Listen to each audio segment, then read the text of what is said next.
আপনি যদি দেখেন হঠাৎ করে পৃথিবী থেকে সব নারী গায়েব, তাহলে কি হবে?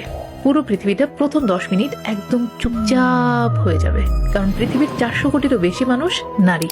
কিন্তু এরপর শুরু হবে আসল কেওস। প্রথম সপ্তাহের মধ্যে অনেক পুরুষ মারা যেতে শুরু করবে, কারণ চিকিৎসা ব্যবস্থার 70% নারী। আর ছেলেরা অসুস্থ হলে ভালো মতো সামলাতেও পারে না। কয়েক মাসের মধ্যে পুরো শিক্ষা ব্যবস্থা ভেঙে পড়বে, কারণ বিশ্বের প্রায় 67% শিক্ষকই নারী। আর তখন ছেলেরা আগের চেয়ে আরো বেশি বোকা হয়ে যাবে। এরপর ধস নামবে পুরো বিশ্বের অর্থনীতিতে, কারণ ওয়ার্ল্ডের টোটাল কনজিউমারের 75-80% নারী। এর কয়েকদিনের মধ্যেই অনেক ছেলে মানসিকভাবে ভেঙে পড়বে। অ্যালকোহল খাওয়া বেড়ে যাবে, আর সাথে বেড়ে যাবে রাগ, ডিপ্রেশন আর হতাশা।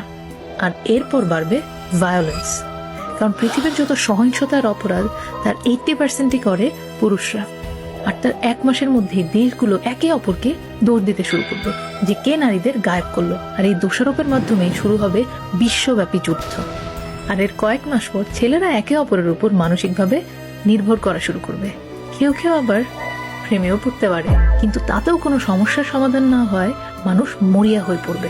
অসংখ্য টাকা ঢালা হবে প্রযুক্তিতে, নারীদের মতো দেখতে রোবট বানানো হবে। কৃত্রিম গর্ভ তৈরি করা থেকে শুরু করে ক্লোন বানানোর মতো সব পরিকল্পনাই করা হবে, কিন্তু কোনো কিছুই কাজ করবে না।